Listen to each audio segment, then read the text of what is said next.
Hello, Internet. My name is Sarah, and I'm a nerd. Now, the thing most people don't get about nerds is that we're not super smart. We just think things are interesting that you don't think are interesting. Like, for instance, I love weird facts about biology and like weird creatures like the jellyfish that's the size of your thumbnail that can kill you. But two things that like really interest me are deathly parasites and things that will cause world destruction. I'm going to talk about the deathly parasites one. These won't kill humans. Well, one affects humans and the other one doesn't. For instance, there is a parasite that resides in snails that really wants to be in a bird. Now, what the parasite does is it controls the brain of the snail, which is kind of cool. It causes the snail to get to the top of a blade of grass, and then it makes the snail do all these wonky, crazy things with its antennae, and makes it change colors, in which to attract attention to itself so that it will be eaten by a bird, where it will be happy and chill in the bird's digestive system until it is eventually excreted, you can guess how, and is then re-digested by the snail, which eats the bird poo, and then the cycle repeats. Cool stuff, right? There's also the truth behind the medical symbol with the stick and the snakes. Now, a lot of people believe it's due to Moses and the snakes, and that's not true.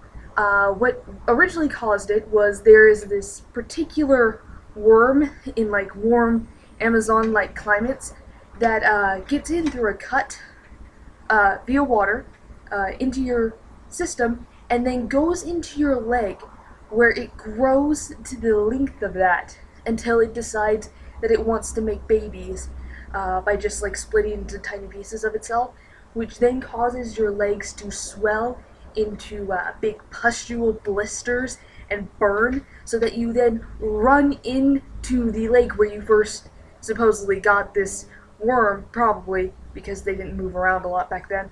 And the pustules would then burst and release all the baby worms, and the cycle would then repeat, and you would be left with a really gross infected leg. How doctors or medicine men would remove this is they would make a tiny incision at the base of your foot and then roll the worm out onto a stick. Now, they had to do this very slowly, or the worm would break in half and cause a really nasty infection, which would more than likely cause the person to die.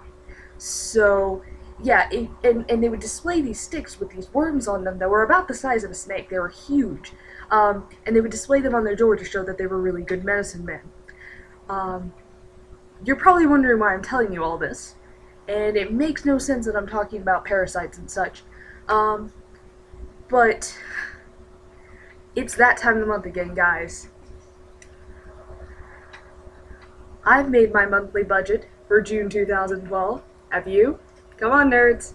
Time to find money math fascinating. Oh, that's a glimpse. That's a glimpse. Glimpse. Oh, and to see more about this, I will post on the 30th, hopefully, because I meant to post this yesterday and I never did. But I'm posting it today. So I will probably see you on the 30th, which will also be my 1-year anniversary for those who care in Columbus. So I'm pretty excited about that, and I would love to hear your thoughts and whatnot. So, get your budgets prepared, because on the 30th we're talking about money. Yours and mine. So feel free to leave your comments in the section below. Read the description. I will post links to things I found fascinating. I will also post a link to events going on in Columbus, because I had not been doing that, and I apologize, Columbus viewers. And for those of you who aren't Columbus viewers and you just watch because you think I'm interesting and you want to learn about money math, thank you. Not a lot of people find me interesting. Alright, well, I will see you on the 30th. Bye-bye.